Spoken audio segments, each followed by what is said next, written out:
একটা ম্যাচ জিততে খেলোয়াড়দের যেমন অবদান রয়েছে, তেমনি ঠিক অবদান রয়েছে আম্পায়ারদেরও। কারণ আম্পায়ারের একটি ভুল ডিসিশন করে দিতে পারে চ্যাম্পিয়ন্স ট্রফির ভাগ্যের পরিবর্তন।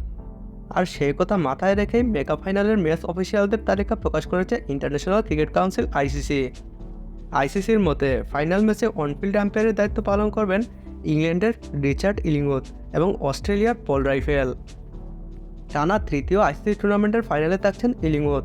গত 2023 ওয়ানডে বিশ্বকাপে ও 2024 টি-20 বিশ্বকাপের ফাইনালেও ম্যাচ পরিচালনার দায়িত্বে ছিলেন তিনি। অভিজ্ঞ দুই আম্পায়ারের উপর ভরসা রাখছে আইসিসি। দুজনই আইসিসি এলিট প্যানেলের আম্পায়ার। অন্যদিকে তৃতীয় ও চতুর্থ আম্পায়ার হিসেবে থাকবেন যথাক্রমে ওয়েস্ট ইন্ডিজের জুয়েল উইলসন ও শ্রীলঙ্কার কুমার ধর্মসেনা। ম্যাচ রেফারির দায়িত্ব পালন করবেন শ্রীলঙ্কার রাঙ্গান মাদুগালে। তবে আম্পায়ার যারাই থাকুক, তারা যেন ইন্ডিয়ার প্রতি স্বজনপ্রীতি না করে, সেটাই থাকবে ক্রিকেট প্রেমীদের চাওয়া। রবিবার বিকেল 3টায় ফাইনাল ম্যাচটি অনুষ্ঠিত হবে দুবাই স্টেডিয়ামে। সবাইকে ফাইনাল ম্যাচটি দেখার আমন্ত্রণ জানিয়ে এখানেই ভিডিওটি শেষ করছি। ধন্যবাদ।